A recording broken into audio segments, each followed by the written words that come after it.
Ngiyanibingelela ababukeli kuzo zonke indawo la izifundo zethu ezifinyelela khona. Ngiphinde nginamukele futhi kusifundo sethu sanamhlanje se-11 lapho esizobe sifunda khona ngengilosi ezintathu. Okhulumayo u-Eric Ncube. Angihambi ngedwa ke namhlanje, ngihamba nesivakashi sami esizothi sizi-introduce. Ngiyalibulisa ababukeli emakhaya. Igama lami ngiNguthabani Sibongo sakwaSibindi. Siyabonga mzalwane. Ngaphambi kokuba siqale isifundo sethu, sizothi sicele umzalwane uSibindi asithandazele. Asikhuleke nini.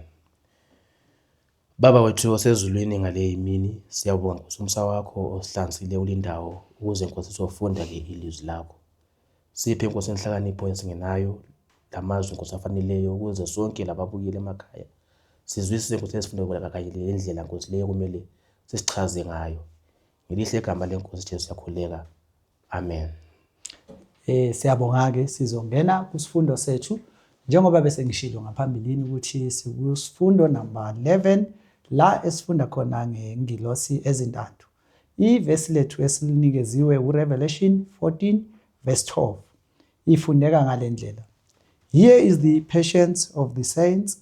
Here are they that keep the commandments of God and the faith of Jesus.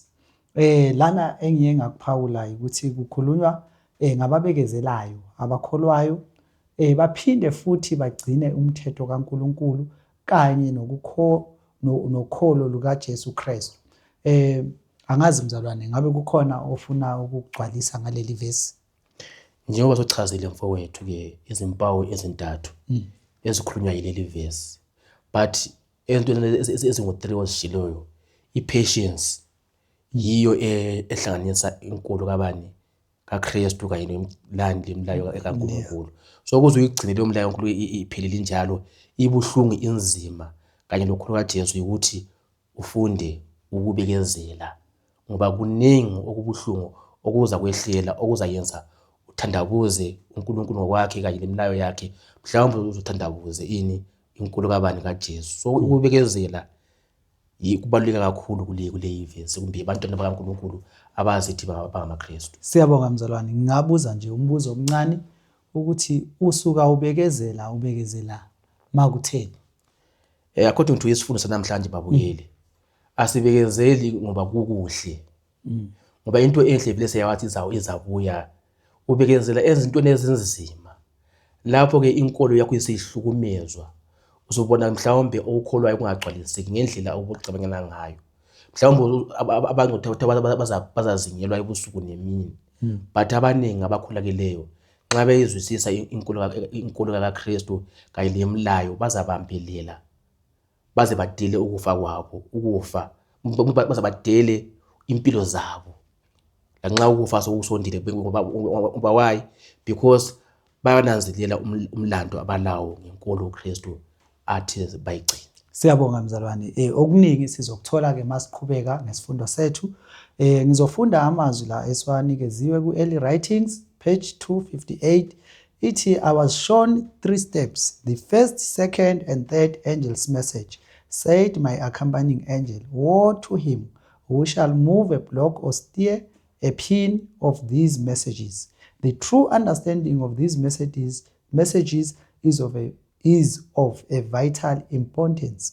Lana uSister White uthi waboniswa steps wamagxathu amathathu engilosi ezintathu. Kodwa engikuphawula kakhulu ukuthi kuthiwa kubalulekile kakhulu ukuthi sizizwisise lezi ngilosi ngalesi sikhathi esiphila kusona. Angazi mzalwane kukhona ofuna ukugcwalisa? Siyabonga mzalwane. Okay, sizongena ku number 1, angels in Revelation. Angels in Revelation. Compare and contrast the different types of messengers represented by angels. Lapha ingilosi zibonakala ke ngezimo ezichiyachiyeneyo. Ingilosi yokuqala lena ekhonjwa ngoRevelation 1 verse 20. Qala kuvezwe izinkanyezi eziyisikhombisa lama candlestick anjani ayisikhombisa. But lapha ingilosi zibekwe njengamanye inkanyezi. Ama 7 candlestick lawana ke namabandla ayisikhombisa nawo. But lapha according to ingilosi sivezwe njengenkanyezi. Evesini elandelayo ka-10 verse 1 ngoSambulo, ingilosi ivezwa njengengilosi enamandla amakhulu ebonakala ivela ngaphi, ivela ezulwini. Yembozeke inkazimulo kumbe yembethe ifu, i-cloud. Nxa ufunda ke i-cloud ukuthi ke ifuzisa ini kumbe isymbolize inkazimulo lamandla akaNkulunkulu osezulwini. Ukuthi ingilosi lela nxa ilamandla ayo ukuba ingilosi, ibuyile amandla amakhulu futhi amandla akabani, amandla akaNkulunkulu. Njalo ngaphansi kwayo kubonakala ini, ngaphansi kwekhanda layo kubonakala ini, umchilo wamakhosi kuthiwa i-rainbow, okuyisithembiso sokuthula esayibithwa ngubani, nguNkulunkulu, phakathi kwama-pillars kumbe kwezinsikazane zomlilo. And then ilana ingilosi ithi eyinye futhi ke imile ngasolwandle eyaphakamisa izandla zayo ngasezulwini. Amanzi aveza ke ubuningi babantu kumbe ixuku.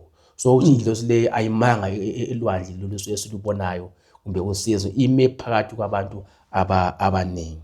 And then enye futhi le ithi yaphiwa ke i-reed, intonga, ukuthi iyelinganisa ke indlu yenkosi nalabo abanjani abakhonza phakathi kwayo. So ke i-rod imele ke ukubusa, i-rulership. So ke kuthi ukuthi uNkulunkulu lanxa ilabantu bakhe nguye onjani, nguye obusayo ebandleni lakhe. And then ekaJohane le ayibonayo lapho azakhothami awe emhlabeni, eyamchaselayo ingilosi ke ezobuya uzochasisa konke ubrother John akuboniswayo esendaweni yasePatmos. Siyabonga mzalwane ukusummarize konke lokhu umzalwane esekakhulumile. Ezinye ingilosi ngama-leaders e-church, le ngilosi mighty angel uKristu, then bese kuba khona interpreting angels, indlela ezihlukaniswe ngayo, the way umzalwane azibeke ngakhona. Sizodlula siye ku number B, how does God send a message to everyone on earth? Uhambisa kanjani uNkulunkulu umlayezo ebantwini emhlabeni? Before ngiphendule lo mbuzo ngokugcweleyo, isigijimi esibuyayo sisuka kuNkulunkulu Baba ngokwakhe.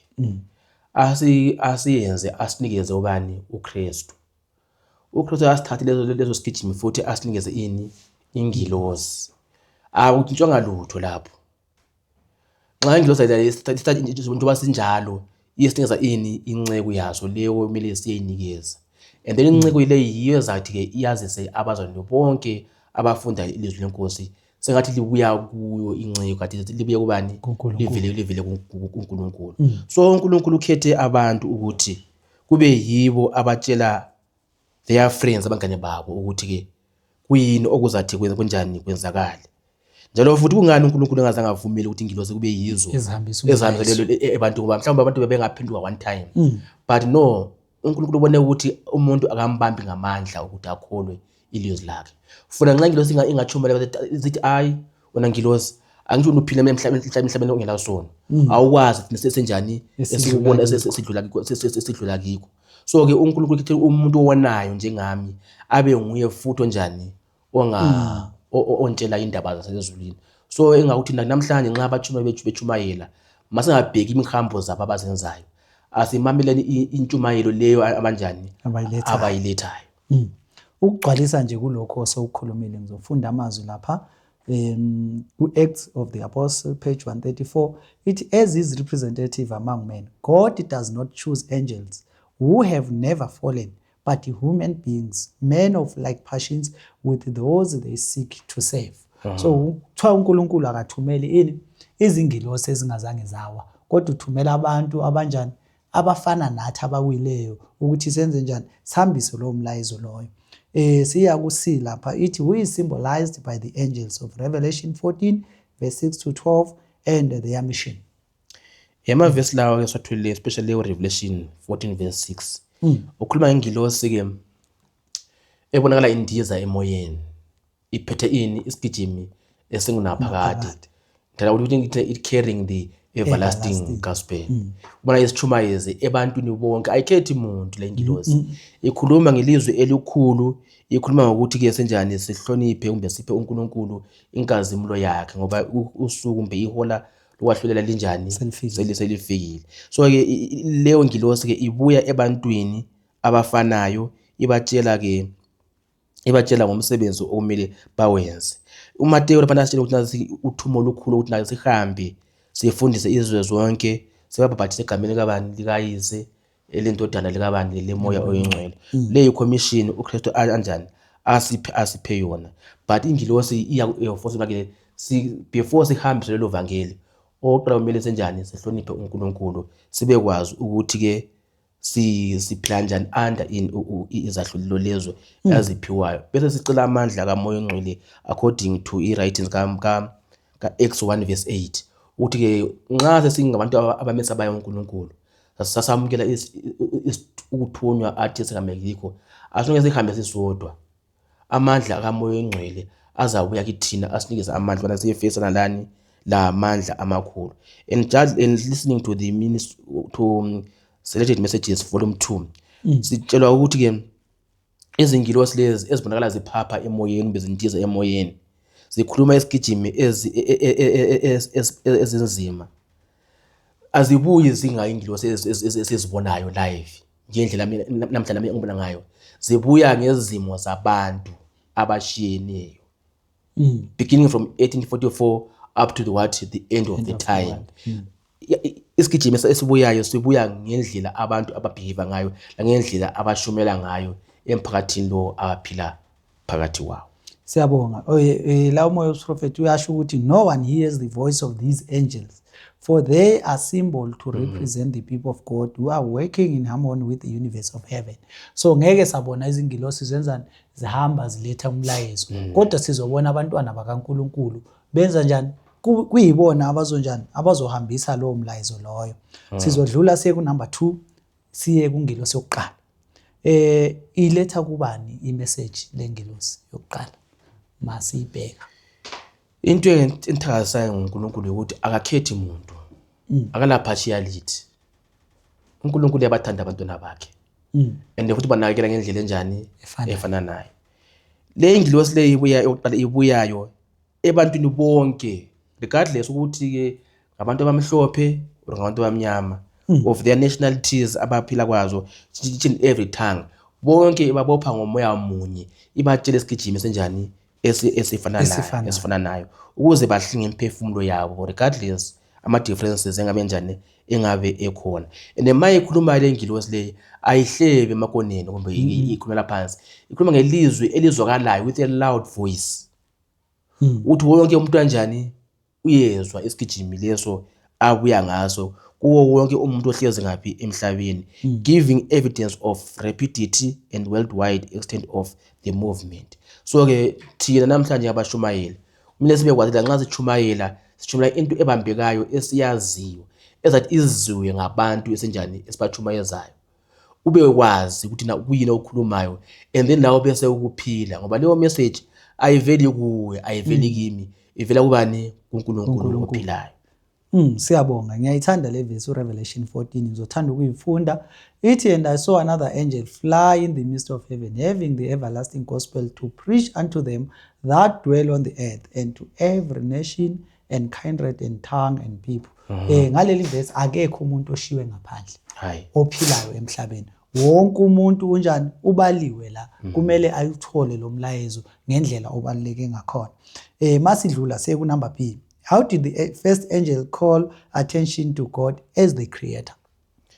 Iverse lena eku-Revelation 14:7 iyakhuluma ngomdali ukuthi ungubani. Bakhona manje uNkulunkulu esingabaziyo, asingayaziyo imvelaphi yabo, kuthiwa laba ngoba ngoNkulunkulu kumbe bamile uNkulunkulu. But thina asikhonza uNkulunkulu njalo, sikhonza uNkulunkulu ophilayo, hathi kuphela ophilayo futhi uNkulunkulu owadala izulu nomhlaba. Amen. Mhlawumbe labo uNkulunkulu esidinga abankulunkulu labo badalwa nguye uNkulunkulu onjani futhi ophilayo. But ungani addresswa kumdala wezinsuku, or was addresswa kulowo uNkulunkulu ongumdali? kuyikuthi ukwahlulela sokunjani sokufikile. sokufikile. Ukwahlulela ukuthatha indawo ngasezulu mesabeni uNkulunkulu limuphe inkazimulo ngokuba ihora lakho lokubana kwahlulela linjani selifikile. Limkhonze nalo kanjani owadala izulu nomhlaba. Lisibisa bheki ngaphi kuGenesis 1:1. Lisitshela ngani ekuqaleni komhlaba. Njalo futhi ke abese sithi uPaul kuba Efesu 3:9, and to make all men see what is the fellowship of the mystery, which from beginning of the world have been hid in God, who created all things by Jesus Christ. Ubudlelwano bukaBaba lulane Indodana yakhe. obabiza izinto ngaphi ekuphileni. Ekade zifihlakele throughout the time, but ngokufunda namhlanje akuseyiyo mystery. Ngoba sesenjani sesikwazi ukuthi ke kwavela ngaphi. Ekuqala kwakhona ulizwi yinobani? uNkulunkulu. Njengoba ivesi isitsho. Siyabonga mzalwane, ngiyathanda ke ukuthi le vesi liyasivezela ukuthi ngumuphi uNkulunkulu okumele simkhonze. Ithi uNkulunkulu okumele simkhonze ulo wadala ini? Izulu nomhlaba kuphela. Uye uNkulunkulu ofanelwe yini ukukhonza. So ayishinje kuphela ingilosi ukuthi sikhonze uNkulunkulu, but iyamchaza ukuthi uNkulunkulu onjani okumele simkhonze. Sizodlula siye ku C. It reflects on how the Advent movement appropriated the message of the first angel and the judgment to their preaching of the soon coming of Christ. Kule ndaba le esihlala siyifunda ukuthiwa the great disappointment. Esirefeya ke embalini kaWilliam Miller. Owashumayela isigijimi sokuza kwabani kwaKristu ngamandla amakhulu. And waba lesiqalo nesiphetho sakhona. Ngiyithanda kakhulu intshukuntsha abanayo uWilliam Miller, but kule ndawo encane lapha anjani angazange nanzili khona. From 457 anabe sichaza i-2300 days. Uqala kwayo from ukwakhiwa kwebonde langaphi leJerusalem up to 1844. Kwawuthiwa uJesu kanjani uzobuya emhlabeni. So nxa esenze njalo uWilliam Miller akaze ngafihle information asanjani ayitholileyo. Waqala wahlala phansi wafunda. Wazobala wabalanda lesiqiniseko sokuthi ngempela into ezayishumayela enjani iqiniso. And then wakhona esetshela abantu uJesu ebeya njani uyabuya ngo-1844. Abantu bachiya imisebenzi ade beyenza. Kuthiwa babe namaplaza belamafarm bathengisa impahla zabo bazinikeza ngaphi emsebenzini wenkosi. But kuyini okwenzakalayo mfowethu? Great disappointment. uJesu kasabuyanga ngendlela le abethumela ngayo. Kulapho ke uWilliam Miller angazange nazi ukuthi uJesu akabuyi ngaphi emhlabeni. Uphuma endaweni engcwele esiya ngaphi endaweni engcwele. Lapho ahlanga khona lobani omdala wezinsuku bese siqhatha umsebenzi wani ukwahlulela emhlabeni. So to William Miller uJesu wayebuya ngaphi? Wayebuya emhlabeni. Kulapho kudingana khona okukhulu obakhona nxa uJesu esenjani engasabuyanga. Abantu sebehlika uWilliam Miller sebembuza imibuzo eminingi ungani uJesu Kristu engabuyanga, baze banika amagama ukuthi umkhohlisi. Ngoba wanjani wakhohlisa abantu abaningi ukuthi uJesu wenjani uyabuya. And leyo nto yam affect kakhulu bani William Miller ukuthi uza baphendula kanjani. Lanxa sebachazisele ukuthi ubungani abaningi azange bazwisise. Laye ngokwakhe uWilliam Miller akazange azwisise ukuthi ungani uJesu kanjani engabuyanga ngalesi sikhathi. So ke after that uNkulunkulu uWilliam Miller ube very disappointed wasenjani wasemlalisa ukuze engalahlekelwa yini inkulumo yakhe.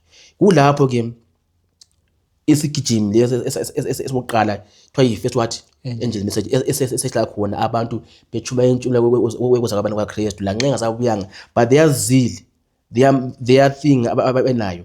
But nxa kunjalo labo ke ababengazange baphenduka ngokukhethekileyo basuka baxabana loWilliam Miller base bebuyela ngaphi ezinkulweni zabo. Isithi bathemba uNkulunkulu bona bazithemba bona ngenxa yokuthi bakhohla sakile, but bakhona aba very few abaqhubekayo evangeli ababenalo belo William Miller. Siyabonga mzalwane ukusichasisela. Sizongena ke kungilosi yethu yesibili. What does the second angel have to say about the spiritual condition of the professed church of Christ? Ithini ingilosi yesibili ngebandla layo likaNkulunkulu?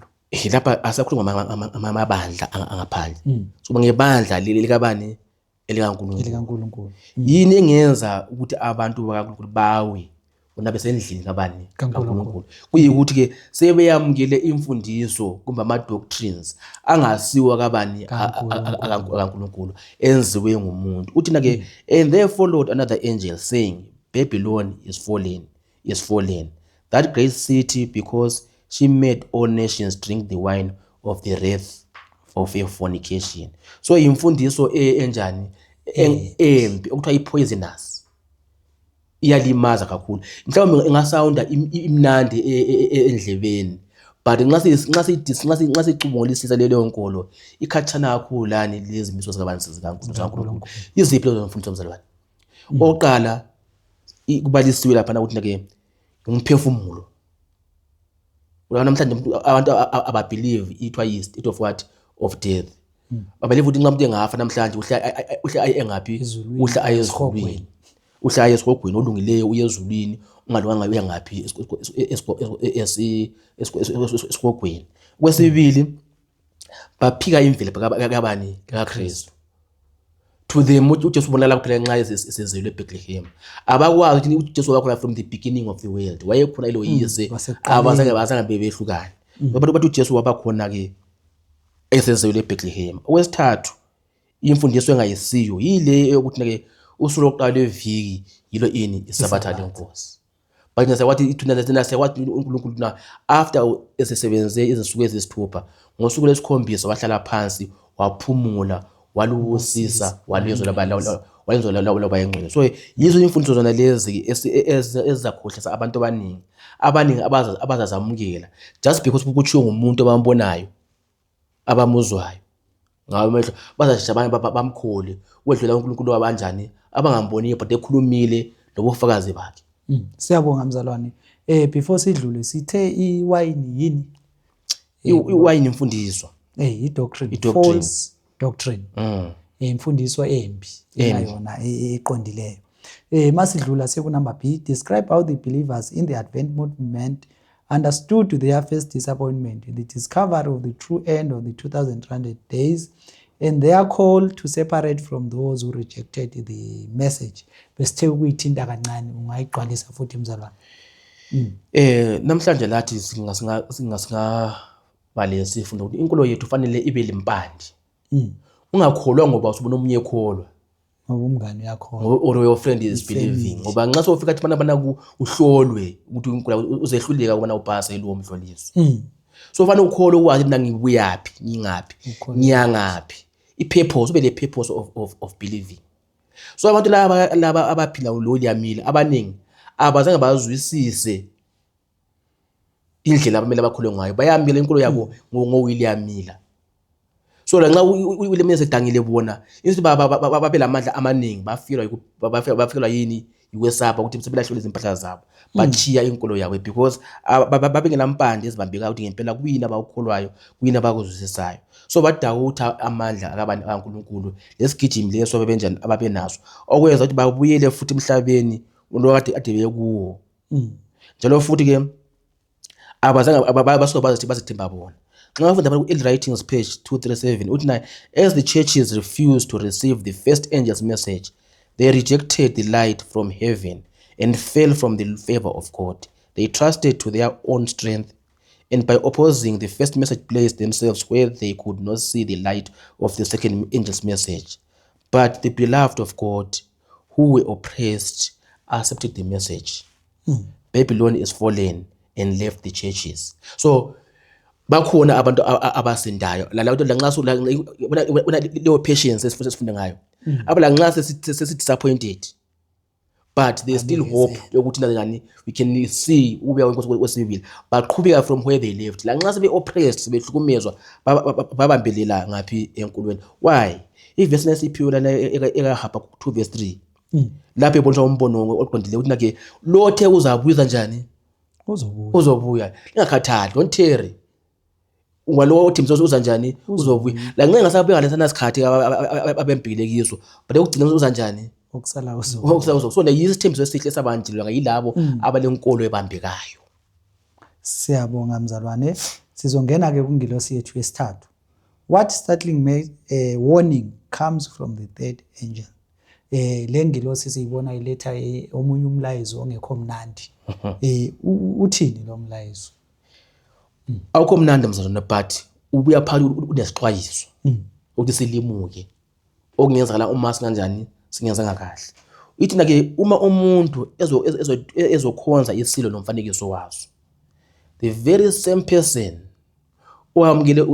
owamukele ini uphawu ebunzini lakhe, whether it's in hand or osebunzini, umuntu ofanayo uzathi aphuze ulaka likaNkulunkulu olungaxotshaniswanga. Ngoba utshile inkulumo kaNkulunkulu, usazi uNkulunkulu lezidingo zakho kufanele uzenze, wena wazichiya wamukela amandla esilo. The same person ofanayo uzathi uphuze ulaka likaNkulunkulu, uthomento, ulimazwe ngomlilo omkhulu, ushe kabuhlungu phambi kwani kwezingilosi ezingcwele, laphambi kwani, laphambi kwewolo. So ke lesi bazalwane lanxa kuthe kuhluka kanjalo, kumele sidlule phakathi kwakho ngokubekezela ukuze sixwaye ukufa kabuhlungu. Thina afanele sife kabuhlungu, thina afanele sithokoza sejabule ezulwini ngoba sesenjani sesisindisiwe. But uma samukela uPaul esilo senze imfundiso yalo, ingozi esinayo ukuthi ke sawuthi samukele izahlulelo zikaNkulunkulu ezibuhlungu sife kabuhlungu ngoba selanga ingilosi le ekhuluma ngomlayezo ozwakalayo. Ukugcwalisa nje ngamazwi okuMose prophet lapha ku Great Controversy, ithi the most fearful threatening ever addressed to mortals is contained in the third angel's message. That must be terrible sin which calls down the wrath of God unmingled with mercy. Men are not to be left in darkness concerning this important matter. The warning against this sin is to be given to the world before the visitation of God's judgment, that all may know why they are to be inflicted. It is represented in the prophecy as being proclaimed with a loud voice by an angel flying in the midst of heaven. Sithola iletha umlayezo hayi ngevoice encane, but with a what? A loud voice. With a loud voice, ukuthi kungabi khona ngisho nomuntu onganjani ongezwa. So kuthiwa imessage ebaluleke kakhulu ukwenzela ukuthi wonke umuntu ayithole bese yazithuzela ke yena ukuthi wenzani. So ukuthi ke labo abazalahla umbe abazakufa egehena angeke bamcale uNkulunkulu, angeke bazicale inbengilozi, kumele bazicale ubona ngoba bazwile. So nalabo abanikezwe isigijimi kumele basihambise ngokuthembeka kulabo okumele basithole, ukwenzela ukuthi nathi esinaso leso sigijimi ulaka lukaNkulunkulu lungehleli kithini ukuthi asinjani asiwenzanga umsebenzi ngendlela uNkulunkulu afuna ngayo. Sizodlula siye ku number B, ithi in the time of this message of the third angel, how are the saints distinguished? Sizobabona kanjani abazosindiswa or insali izobonakala kanjani ngalesi sikhathi esinzima kangaka? Bazobonakala ngokubekezela. Yabona i-patience mfowethu ihamba hand in hand perseverance, ukuphikelela entweni enhle futhi. So ke kudala ini futhi i-patience. So abantu abanjalo laba abozwayo babonakala ukuthi bayabekezela ngaphi ekugcineni into kaNkulunkulu, lenkolo kabani kaJesu Kristu. And mind you na lo mthetho kaNkulunkulu, umthetho kaNkulunkulu omkhulu under attack yiwuphi? Wesine ukukhumbula usuku lwani lwesathu olugcilelwe. So laba bantu bazabonakala bengabantu abaphilelayo bayikhonza abantu ngoba nxa abaphathi bomhlaba but there is a sect of people, abantu abanjani, abalutshwana abanjani abagcina umthetho kaNkulunkulu, hambani nje ndibazingela. Babantu bengabantu ababekeze abakhonzayo, abagive up, bayachumayela ngamandla isigijimi sesabatha. So bayaphikelela ekwenza into enhle begcina umlayo kaNkulunkulu ngokuthembeka okukhulu. Ithi again, in the issue of the conflict, all Christendom will be divided into two great classes: those who keep the commandments of God and the faith of Jesus, and those who worship the beast and his message and receive his mark. Although the church instead will unite their power to compel all, both small and great, rich and poor, free and bond, to receive the mark of the beast, yet the people of God will not receive it. So abantu abancane baNkulunkulu abalutshwana nxa ibandla amabandla ukela azabambana nombuso, but they must skip the Sunday, the first week. And bachase kathi now because sihlonipha njani wa honor ngobani uKristu wavukayo owavukayo lolu suku namhlanje lathi we are worshiping on this day siyaphumula ngalo. But ke kulapho hayi kunento wrong, there's something wrong. uNkulunkulu uthina akatshintshi lutho emhlabeni. Umthemba kuthiwa nxa kudlule ini izulu lomhlaba hathi ini ilizwi lomlayo wakhe. So ke kulapho bangabathi nawo umkhohlisi lo kade senze njani satshelwa ngayo before bazaqhubeka phambili benjani begcina imidla kaNkulunkulu with patience and perseverance. Yikho la sizobona khona babekezela nokugcina umthetho kaNkulunkulu kuzimo ezinzima. Kulezi insuku siziphilela kahle uzigcinela kahle umthetho kaNkulunkulu akekho umuntu okweshinayo. Kodwa kuyofika isikhathi la kuzonjani la kuzobe khona usuphoqekile ukuthi uye enkonzweni nini ngeSunday. So yikho la ukuzobonakala abakholwayo ngempela. Umbuzo ka number C uthi how is the rise of the third angel's message described? And I saw another angel ascending from east, having the seal of the living God. Iphethe uphawu kaNkulunkulu. Ukuthi uthi iyanjani iyaphawula abantu. And he cried with a loud voice to the four angels. Le four angels abambe ini umhlaba. Namhlanje silokuthula silokuthula ngithi. Okuncane lokho esilakho asikahlukumezeki. Kunxa ukuthi ini sabambile imimoya awukabi khona umonakalo othile. So ke it is saying, hate not the earth, neither the sea nor the trees, till we have sealed the servants of our God in their foreheads. So ke namhlanje ukuze kube njalo ukuthi inkulumo lesibambile ukuze kuphawule abantu bakaNkulunkulu. Ngeorder esezulwini bayaphawula abantu bayabala. Nxa inamba isiyenele efunakalayo sizayekela imoyelana yenze lokho kwenza yenzakala because asela protection abangcwele sebeqalisa ubona abanjani bazingela. Sifundile lapha phezulu ukuthi abamukela uphawu lwesilo nabo bazoba nalo kuphi kuma forehead wabo.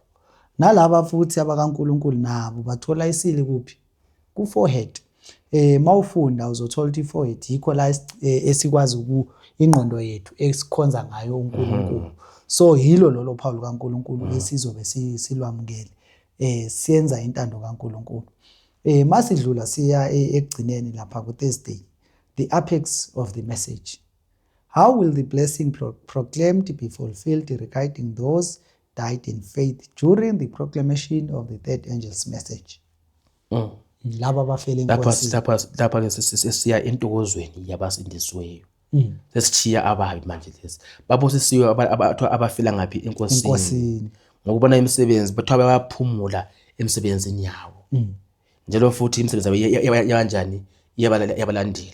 And then lapha uDaniel abeseveza enye into esingananzeleliyo yokuthi ke, and many of them that sleep in the dust of the earth shall awake, some to everlasting life and some to what? To shame and ever. Kungaphi lapha? Ku special resurrection. Nxa abangcwele besezintabeni during uhlupho lwabani lukaJacob. And then in that seven plague. So ufa ini abalungileyo lababa abamgwazayo banojesu labazavuka lama opposites of the truth sebevukayo bezokuzwa ideclaration kabani kababa etshela insali ukuthi uJesu uzabuya ngalopho usuku la ngalopho ini iholo. So abangcwele bazawuthi balizwe lelo lizwe babe lesiqiniso ukuthi ngempela uJesu njani uyabuya. So uthi nayo nxa ubala indaba le nxa ubala writing zalwana iyanthetha kunapho ithi nake it was part wobusuku lapho uNkulunkulu anjani akhula khona abantu bakhe. As the wicked were mocking around them, suddenly the sun appeared, shining in his strength, and the men stood still. Yonke into yahamba manje. Ilanga leselikhanyisile. Yonke into nqambe abazingela they attacking sebesima. Amanga lithi kwenzakalani? The wicked looked upon the scene with amazement.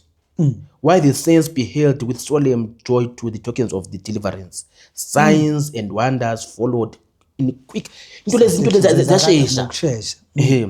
Everything seemed to be turned out of its natural course. The streams ceased to flow. Dark, heavy clouds came up and clashed against each other, but there was one clear place of glory kulendawo nje ethile eshiwe enjani ekhazimulayo. And then you see, but there was one clear place of sacred glory whence came the voice of God like many waters. Like with pity, but if voice be internet leyo. That's the piece of that is the order kaNkulunkulu ebuya njengamanzi amaningi shaking the heavens and the earth. There was a mighty earthquake, the graves were opened, and those who have died in the faith under the third angel's message, keeping the Sabbath, came forth from their dusty beds, glorified to hear the covenant of peace that God was to make with those who had kept his law. Angeke ngimoshe lapho mzalwane. Siyabonga isimo esihle nesabekayo futhi kulabo abazobe bengamkhonza uNkulunkulu, kodwa kulabo abalale besethembeni ukuthi bazoyibona inkosi yabo iza ngamafezulu, kuzothi kwenzeke konke lokho and futhi bazothi bayibone yenzani iza ngamafezulu.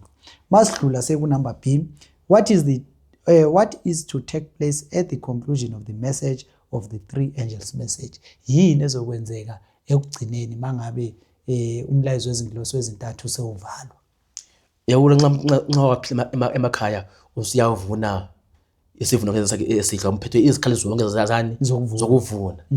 So just nxa ebuya ubuye egquma umqhele wami umqhele obukhosi bese kuthi umqhele wami ubuye egquma umqhele wani obukhosi lapho okade lo mqhele wameva kulani lo umqhele obukhosi akho umqhele wani 7 time umqhele ngu7 ebihle zekhandekele kabani lika Jesu.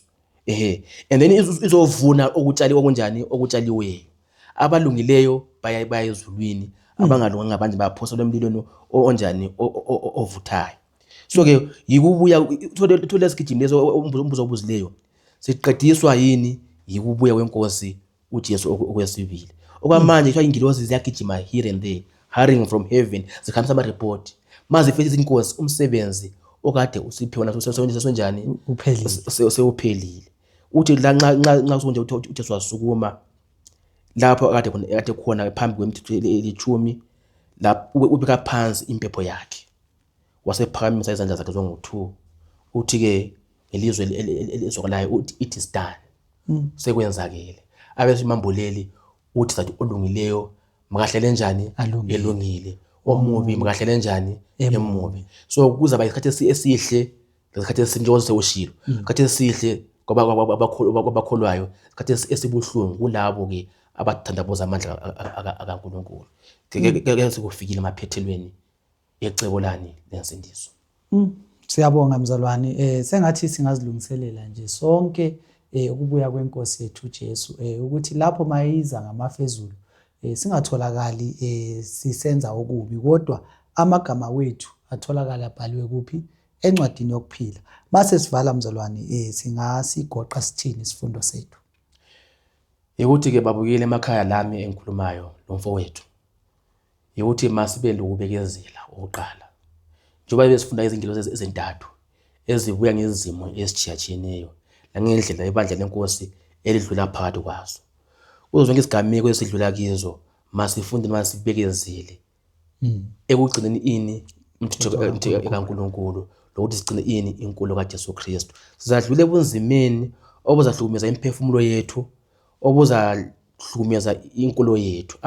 Abanye ngabi nenkolo ebambekayo bazayitshiyelela ivangeli bamukele uPawulani wesizwe. But bonke abantu bakaNkulunkulu ababekezelayo ebuhleni nasebubini bazabambelela kuye lapho athi siye khona sihambe ngokukholwa la ngothembeka, because in those situations ezenzima ezinkulu kudingala ukuthi umuntu ke adlale yakhe indima yokuba ngumKristu. But in those hard times uthi Jesu ngizabe ngilani kuze kube nini kuze kuphelele. So ke obekezelayo uzovuka ngosuku lokugcina nxa uJesu thina kuphelile uzabonakala esamukela ukuphila okunaphakade. Kodwa labo abalalela imfundiso engayisiyo eBhabhiloni ekhohlisayo bazaba lesabelo esibuhlungu emlilweni obuhlungu lapho abazakuthi khona phambi kwezingilosi ezingcwele laphambi kwewondo besifa ukufa okuyangisayo okubuhlungu. Kodwa mina ngifisale ukuthi inkosi isenzele kahle sibe ngabantu ke ababekezelayo abagcina inkulu kaJesu Kristu, sigcine imlayezo imilayo yenkosi uNkulunkulu wasezulwini. Siyabonga mzalwane. Sengathi uNkulunkulu angasinikeza amandla sikwazi ukubekezela because ukubekezela kuyona into yokudlala. Sikwazi futhi nokugcina imithetho kaNkulunkulu yonke ngokuphelela kwayo. Nokukholwa kukaJesu Kristu. Isifundo sethu sizothi simelana ngaphambi kokuba sisivale sizovala ngomthandazo.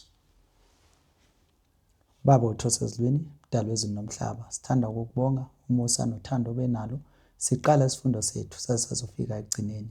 Sengathi inkosi ungasisambulela konke esikufundayo kungene ezinhlizweni zethu sikwazi ukukusherela abantwana bakho nababukeli bethu emakhaya. Sicela Nkosi ube nabo uvule inhliziyo zabo bakwazi ukwamukela nokuzwisisa konke lokho esizama ukubalethela khona. Kungabi yithina kodwa kube umoya kaKristu owuwona ozobenza bazwisise kangcono. Konke lokhu sicela sinethemba ukuthi uzosenzela nokunye okuningi esingakucelanga. Ngelihle igama lenkosi yethu Jesu ephila manje nebuya futhi masinyane. Amen. Amen. Isifundo sethu sizophelela la, sizophinda sihlangane futhi ngesifundo sethu esilandelayo se12 esithi the final call.